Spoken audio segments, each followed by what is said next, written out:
The port of Antwerp in Belgium is Europe's largest export port. Do you see this as a testament to the impact of the Belt and Road Initiative and its impact on the economic ties between China and Belgium and also between China and Europe?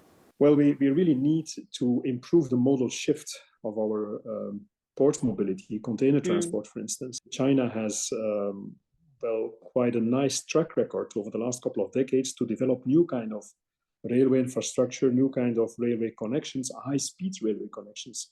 So I think that joining forces, we can improve the modal shifts, not only relying on the heavy carriers, the big carriers, container ships, and not ending with huge increased traffic jams, but improving the modal shift starting from our port areas with railway connections. Well, historically speaking, even before the BRI initiative was launched, Belgium and China have always built up good connections, especially in the 20th century. I would like to refer to the fact, for instance, that the port of Antwerp and the port of Shanghai have very strong ties. I remember from my time in office that we worked together with Costco, for instance, to develop some new quays in Antwerp. Of course, the BRI concept is a very valuable one because it strengthens the investment, the political attention, the political energy, but also the investment in increased interconnection between China and Europe. What would be the significant consequences of decoupling and also advocating protectionism? Decoupling the economies would lead to rivalry, would lead also to a loss of opportunities in all kinds of potential fields of cooperation, which we would not engage in. So I really think that protectionism as such and that decoupling of the economies is not a solution, is something we should avoid.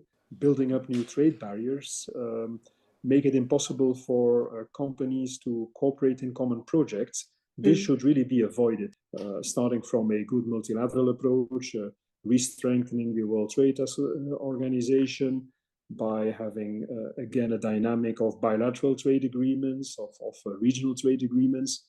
I think we can relaunch this free trade and increased cooperation worldwide. It is needed because most of the important challenges we have to tackle as a society today, as a global community today, well, we share them. We can only address them in a combined way when we work together. And so the concept of shared society is there. There's the global responsibility. Now, specifically, you've been a strong advocate of resuming the Comprehensive Agreement on Investment, or the CAI, which was frozen by the European Parliament in May 2021.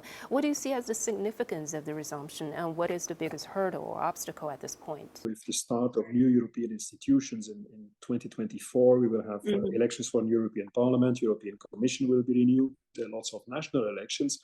So let's take this as a new start. Now that we've made our point about competition, about the fact that on some issues we differ, we have different opinions, let's now agree to disagree and in a peaceful way work together, strongly together in the other domains. And there I think that resuming the process of a comprehensive agreement on investment is one of the keys.